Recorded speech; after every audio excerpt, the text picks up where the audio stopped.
The Roblox Innovation Awards. Every year, Roblox hosts the Innovation Awards to reward developers for their hard work put into their respected games. And every year, there's always some sort of drama or a problem. And of course, this year is no different. This year, you can kind of take part in the Innovation Awards, being able to join the prediction hub and vote for who you think is going to win in the respected categories. Now, predict is the key word here.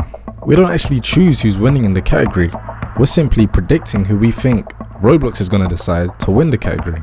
Now, of course, developers are going to want to win in their categories, but when you decide to bribe your community to vote for you in the category and not actually have them vote on who they think is the best, that kind of becomes an issue. Away from the bribing your community for a minute, you can also get free UCG items if you vote correctly on who you think is going to win in that category. You get points based on if you guess correctly on who's leading, and you get double the points if the game that you vote for actually wins. And those points then go towards being able to buy free UCGs. Obviously, people don't really care about that, so I guess it doesn't matter as much. But there is an issue because you can just go on your alt account, vote, see who's in the lead, go back on your main account, vote again for the correct one, and then get double the points. So really, what's the point in the voting system and the UCGs if you can just cheat it entirely? But back to bribing. The issue there is that the bigger games bribing their community are obviously going to get more votes than the other ones with lesser people. So the whole thing is kind of unfair when it comes to voting. Now obviously it's not great when you then lose your category, but then promised all these amazing great things if you did win, because now your community won't get those updates. So obviously the backlash is going to be terrible. As example, Dress to Impress had to release a statement telling people to not harass and disrespect other games just because they had lost.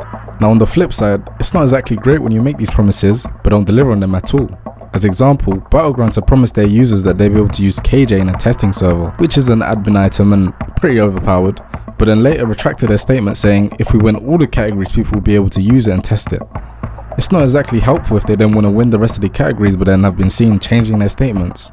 Obviously, it's not all the games bribing their community. Other games are just promising, we'll do this and we'll do that. And other games are just not really bothered about it and let their community really vote on who they think is the best. And that's really how it should have been done from the start. In these events, it's inevitable that drama is going to happen. You're always going to have people having their own opinions on who they think should win and who's better. And you can't really control that because at the end of the day, only one person can win. Now, I'm not saying that developers shouldn't encourage their communities to vote for them, but it should be a case of, because we're dropping all these crazy and amazing updates, you should vote for us.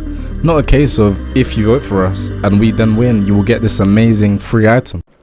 But what needs to be reminded is that we're simply predicting on who we think Roblox is going to vote for entirely and who should actually win. We have no actual say, we have no actual influence, and we have zero control over the actual outcome of the event. But at the end of the day, we already know that Roblox doesn't really care.